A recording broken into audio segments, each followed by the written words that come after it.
Welcome to the deep dive. So you reached out wanting to really get a handle on building effective teams and, figuring out team dynamics. Yeah. How to make it all work better. Exactly. So we've jumped into the big book of team culture to kind of pull out the crucial stuff. Our mission today, distill the key insights, the actionable advice, help you build stronger teamwork. And it's interesting, right off the bat, the book points out something maybe we don't always think about. What's that? We talk about teamwork all the time, but there's actually no single agreed upon definition. Really? Huh. Yeah. And that lack of one clear definition, it's actually a pretty good launch pad for our discussion today. Like, what are we even talking about when we say teamwork? Okay, so no single definition, but the book does give us some ways to think about it. Oh, definitely. It talks about it as like a collaborative process. You've got a shared vision, goals, values. And that commitment bit, too. Motivation for success. Right. That example of developers and designers really pushing each other to get it perfect, that really captures it. Yeah, I like that. And then it breaks teamwork down into these fundamental components. That's where it gets practical. Exactly. These are kind of the essential ingredients. First one, interdependence. Meaning What one person does really affects everyone else. It's not just working side by side. Think about that website example they gave. Oh, the design versus stability thing? Yeah. Gorgeous design. But if the site keeps crashing, the whole team fails. It's all connected. Right. Makes sense. Then there's interpersonal skills. Seems obvious, but crucial. Totally crucial. Respect, support, having realistic expectations. Yeah. The junior versus senior developer point. Can't expect the same from everyone. Got to work with those differences. And that flows right into open communication, which isn't just being nice, is it? No, it's more than that. It's about actually giving and taking feedback, constructive criticism being okay, even helpful. Yeah.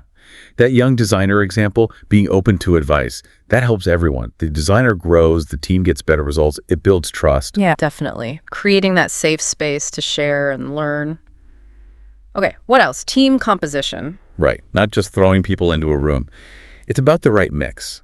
Specific tasks, clear roles, the skills you actually need. Like that dev-only team trying to design something doesn't work if you're missing a key piece. Exactly. Need all the perspectives. And the last big one is commitment to leadership and accountability. Ownership. Yeah. The book says when people have freedom to make decisions, they're more likely to own the outcome, win or lose. Like the designer and developer delivering the final thing, ready to take the heat if their leap of faith fails. Precisely. Yeah. That's taking responsibility when you've got the autonomy. Okay, so those are the building blocks. Now, why should businesses actually, invest time and effort in this, the advantages? Oh, they're pretty significant. Increased efficiency is a big one. Think about those crazy deadlines. Yeah. A strong team pulling together. They can often pull off what seems impossible. It's that multiplier effect.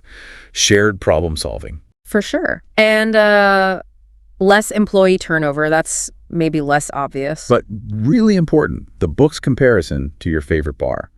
A friendly, welcoming place.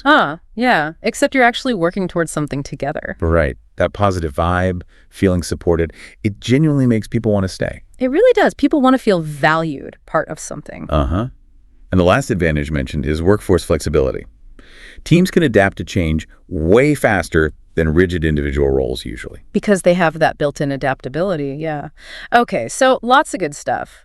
But it's not all sunshine and roses, right? The book mentions downsides too. Yeah, and it's good. It does. Got to have the full picture. One big one is potential for conflict. How so? Well, if people have really, really different behavioral styles, ways of working, it can just lead to bad communication, uncertainty, friction. Clashing styles, grinding things to a halt. Makes sense. Definitely.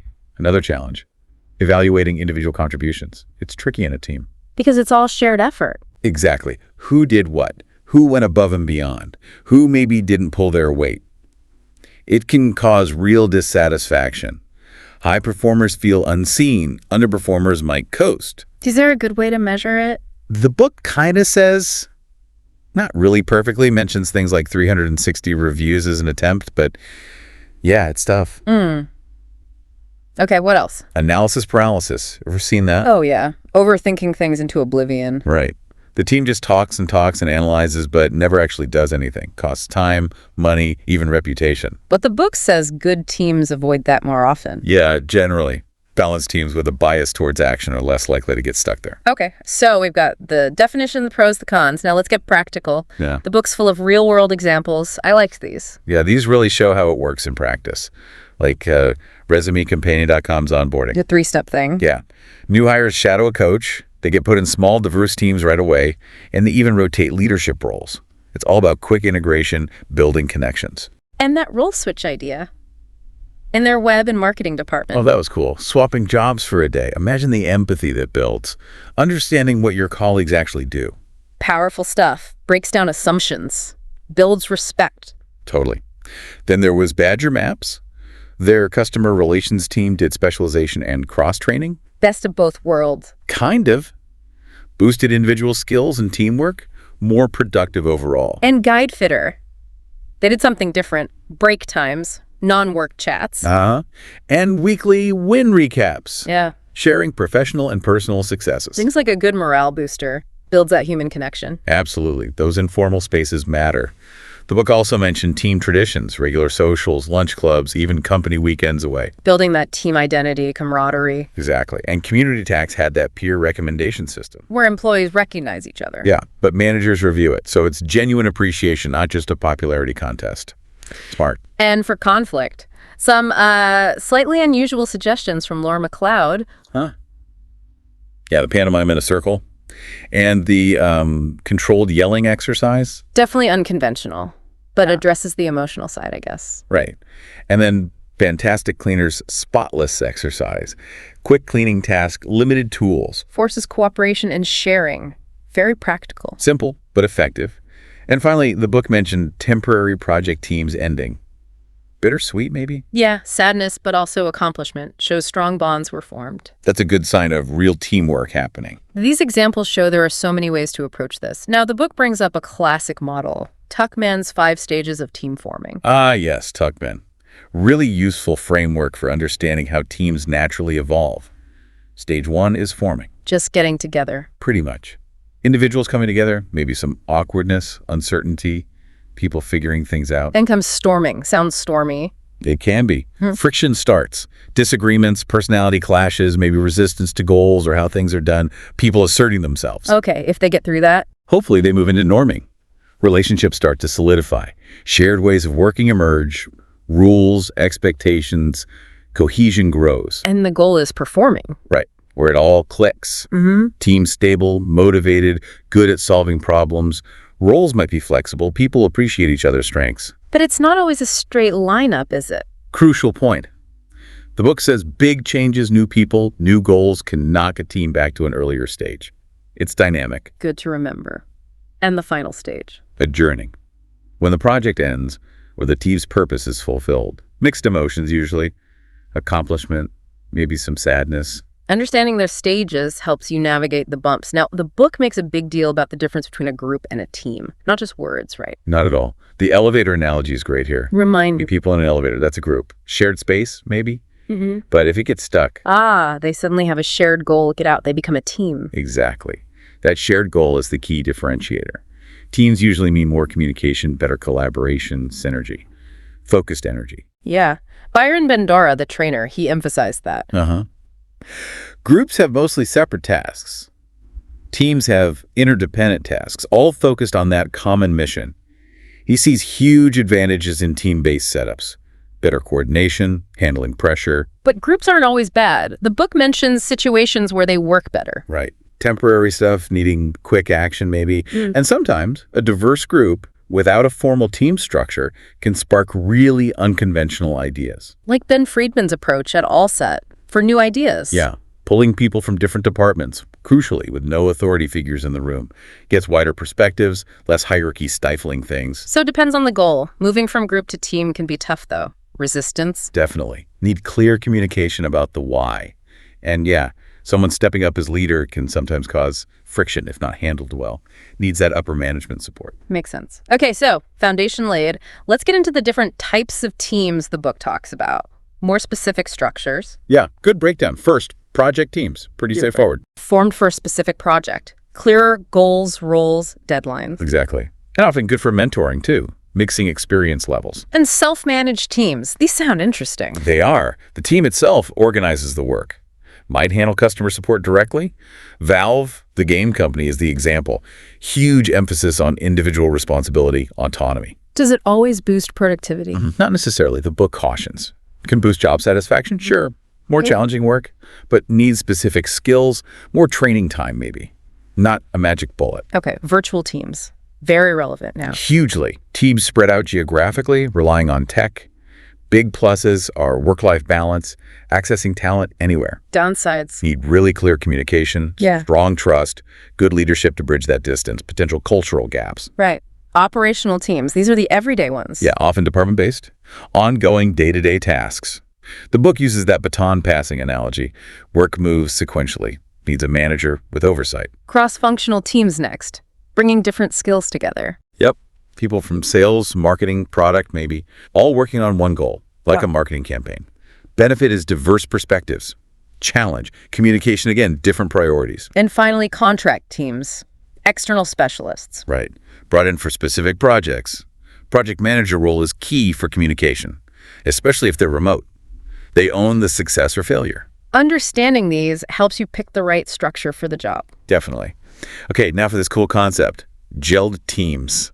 Sounds like the ultimate goal. It does. What makes a team gelled? The book quotes DeMarco and Lister.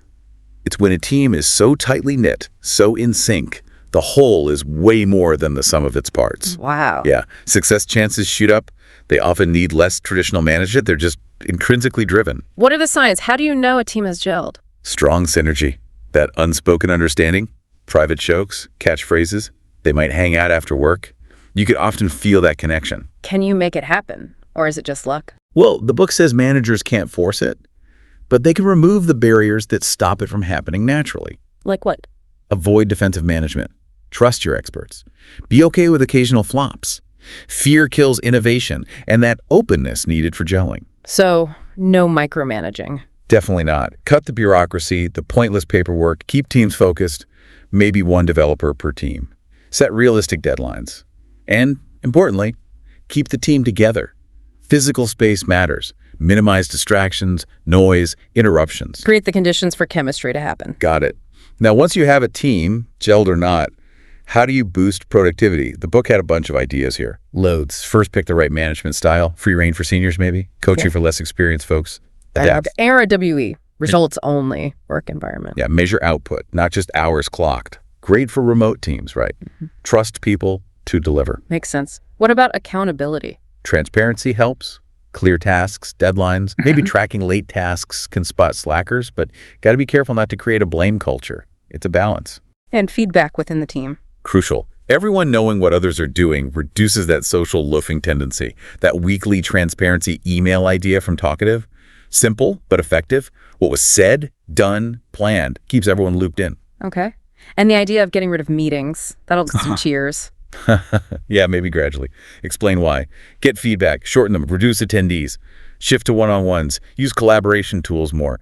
Meetings can be such time sinks. I like the visual aids idea.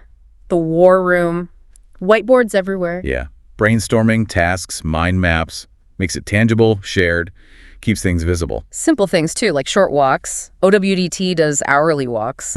Good for bonding, circulation, focus. And Placement Labs gave everyone fitness wristbands, combats burnout. Did a healthy competition, maybe. Extra PTO, like easy. Improves morale, lets people recharge, which boosts productivity when they are working. Absolutely. And those peer love tokens. Anonymous voting for helpfulness. Nice way to foster appreciation. Or the Supervisor Cup, based on team happiness and productivity. Fun incentive. Right. And bot keepers approach. Regular management calls, daily team check-ins, one-on-ones, ensures everyone's clear on tasks, effort involved, close coordination. And finally, setting attainable goals, like Black & Bianco does. Super important. Realistic goals mean accomplishment, pride. Unrealistic ones just lead to stress, failure, builds accountability too. It's really about creating that supportive, connected, empowering environment. Exactly, where people want to do their best work together. Okay, so that's productive teams. What about the next level, high-performing teams? What sets them apart? Yeah, the book steps it up here. Consistently achieving superior results, exceeding expectations. It doesn't just happen. Mike Levison, the Scrum trainer, gives 5 things to focus on. Okay, lay 'em on me. 1, form a stable team. Careful selection, minimize changes, create chances for social chat, think about the office layout. Stability matters, got it? 2. Get them out of their workspaces. The water cooler effect is real. Team lunches, social stuff, builds bonds, relaxed communication. Those personal connections again, vital for trust. 3. Treat them like adults. Trust, autonomy, no micromanaging. Seems basic, but Often forgotten. 4. give them the right tools, good equipment, software, environment. Don't make things harder than they need to be. Makes sense.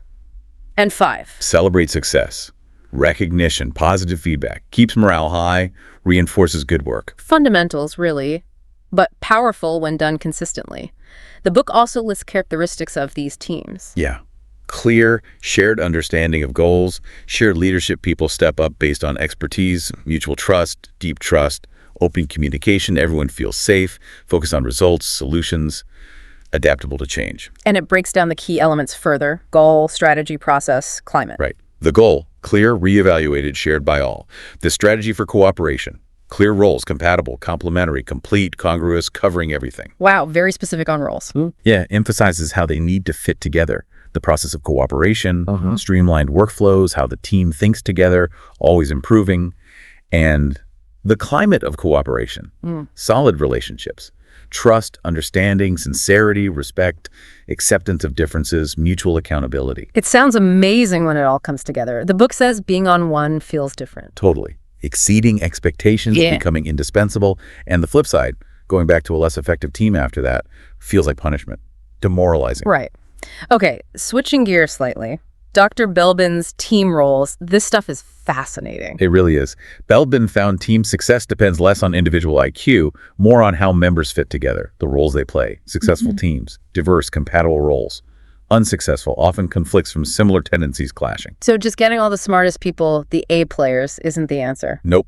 Belbin tested that. Teams of just superstars often didn't work well. Too many chiefs, maybe. Power struggles. Lack of balance. Interesting. What did Belbin say about ideal team size? Around 6 members seemed optimal. Fewer might lack skills. More than 7. Things get less efficient, more coordination overhead. And for a small team, what roles are essential? Belbin highlighted 3. A coordinator to focus and delegate. An implementer, the practical one who makes ideas happen. And a plant, the creative ideas person. Those 3 give a good basic balance. He did experiments with pure teams too, right? All the same personality type. Yeah. Stable extroverts, anxious extroverts, stable introverts, anxious introverts. The extrovert teams generally did better than introvert ones. But the key finding, every pure team that got any decent results had an implementer, that disciplined, practical driver. What about a team of only implementers? Surely they'd be super productive. You'd think. But nope. Well-organized, yes, but lacked ideas, produced average results, and resisted changing plans. Really showed you need that mix. So Belbin's big takeaway. A tight-knit team with compatible roles beats a group of brilliant but stubborn individuals. Recruitment needs to consider roles, not just skills. Exactly. Understanding these roles is a powerful tool for building better teams. Okay, let's get hands-on again. Team-building games that really teach teamwork. Quality matters here, the book says. Oh, definitely. Good games engage and teach, not bore or confuse. Needs a point beyond just passing time. The book splits them. Short warm-ups for energy, breaking ice, and longer main games, often needing materials, more complex problem-solving, and crucially, need a facilitator. Explain rules, guide the debrief after. What did we learn about collaboration, decision-making? Makes sense. Examples of warm-ups. Classics like 2 truths and a lie, 7, name game, 60-second speeches. Quick, light, gets people talking. And the main games, the ones digging deeper. Lots of options. Survival games, Lost at Sea, Stranded on the Moon, rank items individually, then as a team, shows collective wisdom or lack of speaking up. Bank robbery needs info sharing to solve the crime. The bridge contract, planning, resource management with limited stuff. Zoom needs pure communication to order images. Lifeboat game, tough moral decisions as a team. These sound like they target different skills. What else? Blind Square, guiding a blindfolded person with rope. Pure communication. Minefield similar, verbal guidance through obstacles. Egg drop challenge creativity, problem solving to protect the egg. Working group, waiting group highlights managing expectations between dependent teams. Definitely more involved than Trust Falls. And it's not just games, right? No, other options work too. Social outings that encourage real interaction. Hiring a pro consultant. Company retreats especially good for remote teams to connect. Good variety. Now, leadership. John Maxwell's 5 levels of leadership. Very well known. Yep, classic framework showing how influence grows. Level 1. Position. People follow because they have to. Your title, it's just the starting line. Level 2. Permission. Now they follow because they want to. Right. Based on relationships. Valuing people. Listening to that 70-20-10 rule, listen 70% of the time. Level 3. Production. Following because of what you've done for the organization. Your track record. Credibility. Yeah. Using influence to get results. Success breeds success, but got to keep doing the level 2 relationship stuff. Use push and pull influence styles. Level 4. People development. Following because of what you've done for them. Investing in their growth. Mentoring. Creating future leaders. Builds deep loyalty beyond just your job title. Always improve, teach, adapt. And level 5. Pinnacle. Yeah, highest level. People follow because of who you are, what you represent, your reputation, the respect earned over a long time. Clear path for growing influence. The book also looked at daily habits of successful leaders, analyzing Jobs, Gates, Musk, etc. Found common threads. 1, laser focus, like Jobs prioritization grid. Ruthless focus. Great organizers, short and long term. Musk's time blocking, obsession with efficiency. Great. Learn from mistakes. Gates's Trafo data failure, his obsession with feedback. 4. Adapt easily. Bezos's day one thing at Amazon. Always be learning, changing. And 5. Take calculated risks. Zuckerberg launching Facebook, not selling early. Done is better than perfect. Actionable stuff anyone can try. Then a whirlwind tour of all leadership theories. It's a huge field. It really is. Book touches on trait theory, early attempts to find leader traits, kind of inconclusive. Then behavioral theory, leaders are made, not born. Includes Lewin's democratic laissez-faire, Michigan studies on employee versus production focus, Ohio State's grid on people versus results concern. Then contingency theory style depends on the situation. Exactly. Fiedler's model, situational leadership theory, matching style to follower readiness. Path goal theory, leader adapts behavior to help team reach goals. Then transactional theories, supervision, rewards, punishments, like LMX theory, the insiders versus outsiders. And the more inspirational transformational theories. Yeah, inspiring followers. Charisma, vision, mentions the 4 I's, idealized influence, inspirational motivation, etc. And the LPI's 5 behaviors. Also decision-making models, power and influence theories, unique skill as leadership source. It's a lot. Definitely a lot to digest. Now, clarifying that common confusion, the difference between leadership and management. The book used examples. Yeah, manager Mark versus leader Liam. Mark, task-focused, sees team as resources, transactional. Liam, inspirational, empowering, long-term vision, supports risky ideas, transformational. A bit simplistic, but illustrates the difference in focus. And Vinay Nayar's 3 tests. Those were sharp. Really good questions. 1, do I create value or just count it? Leaders empower creation. 2, do I command respect or demand it? Leaders earn it. 3, am I a multiplier or divider of talent? Leaders develop talent, don't feel threatened by it. The book also flags common mistakes for new leaders. Yep. Emotional volatility, lack of empathy. Trying to be friends with everyone makes tough decisions harder. Failing to set clear expectations, easy traps to fall into. Okay. Leading creative teams. That needs special handling, right? How to manage and lead creative teams. It often does. Book says understand their traits first. Curious, risk takers, sensitive, adaptable, self-motivated, divergent thinkers, versatile, open. See these as strengths. Well, how do you lead versus manage them? Be influential, not intrusive. Leadership clear, management subtle. Base decisions on performance, not personal taste. And it raises that good question. Should your top creative be the manager?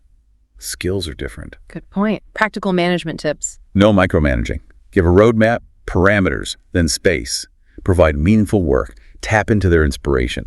Offer flexibility, mood rooms, rec rooms. Avoid rigid schedules. Support their process. Makes sense. Now, drawing from experienced leaders, team management skills, challenges, and mindset, what skills pop up? Active listening, empathy, clear communication, understanding roles without being an expert in everything, problem solving, defining tasks, goals, having a vision, Common challenges managers face. building trust, dealing with different personalities, delegating well, avoiding micromanagement, especially if you're not the expert, managing conflict effectively. And the mindset required. Genuine interest in people. Be approachable. Prioritize best thinking, not safest. Confidence. Lead by example. Do what you ask others to do. Adapt your approach per person. Be an all-rounder, competent relational communicator. Understand strengths, weaknesses, decisive when needed. Now, big picture, how to create organizational culture. Not something you just decree, right? No way. It's organic. Influenced by founders, leaders, hiring, values. Got to instill values early.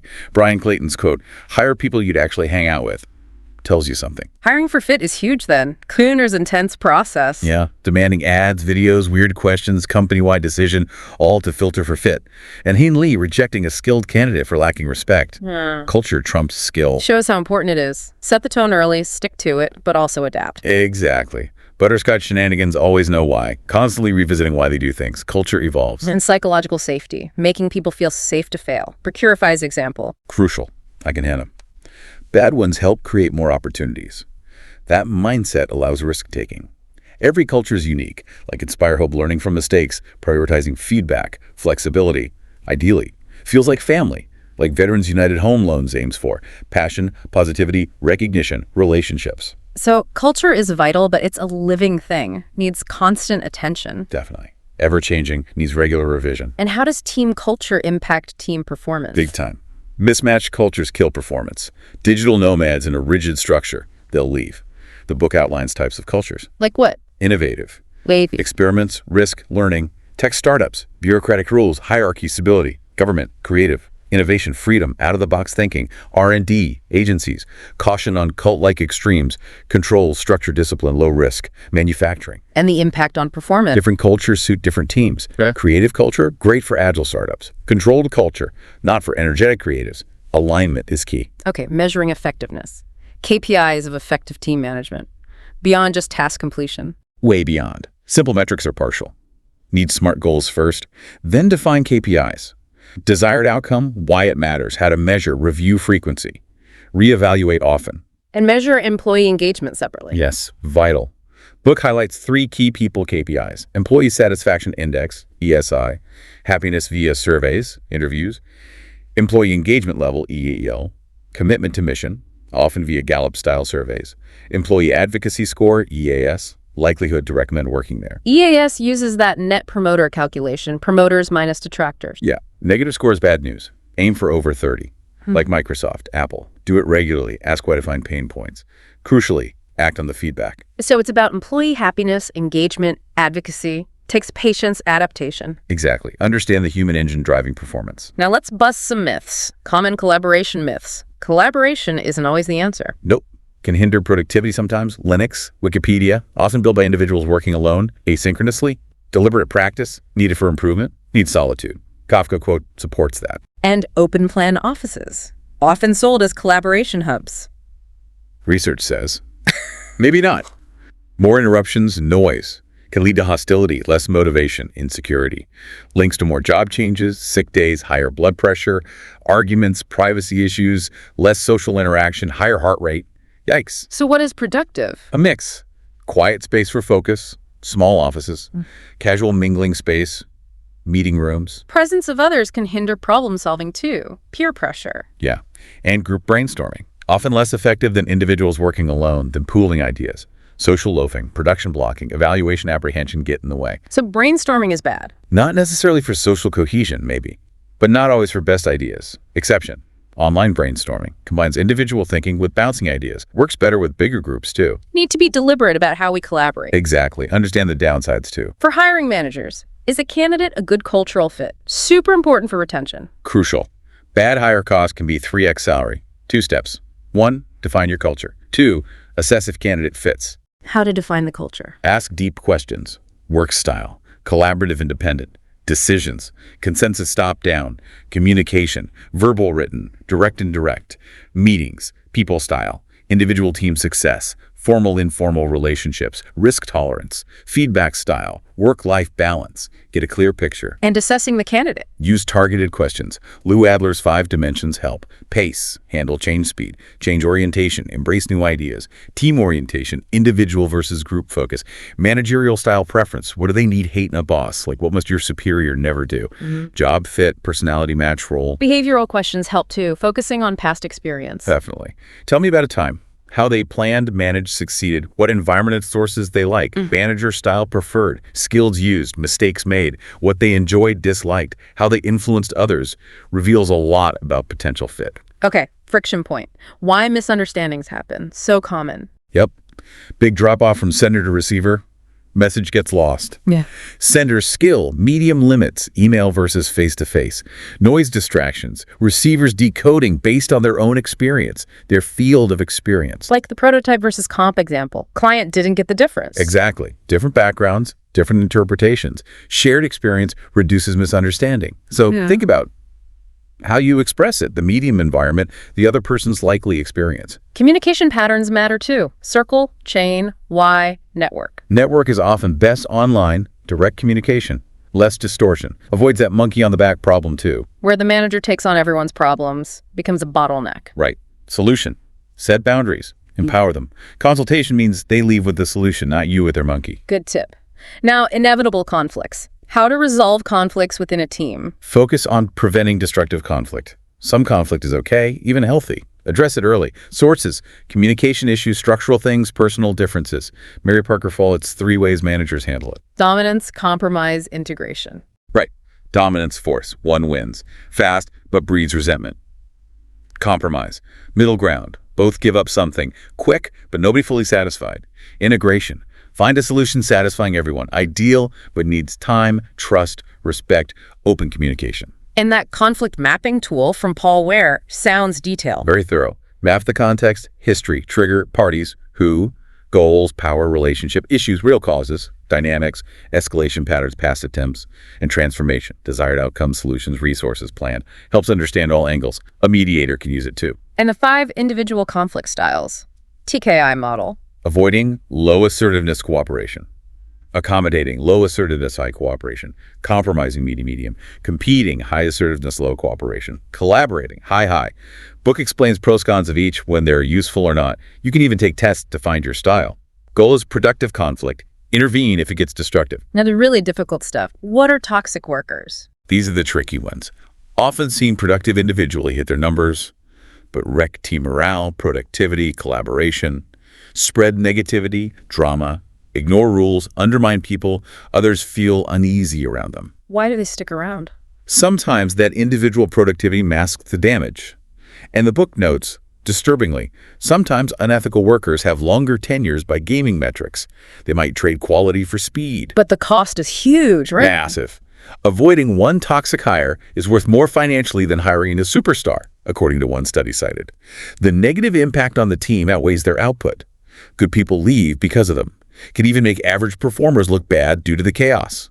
Competence of the masses is key for stable growth. Yeah, what do you do? Prevent hiring them. Ask team player questions in interviews if they're already there. Yeah. Identify them, often isolated, others avoid them. Address behavior directly, clearly document it if no change. Consider transfer or termination. Can also try to dilute the negativity, team building, pair programming, positive hires. And for employees who are just difficult, not necessarily toxic, turning difficult employees into team players. First step is distinguishing. Crucial distinction. Toxic is consistently destructive, unlikely to change. Difficult might be struggling, misplaced, etc. Book lists types.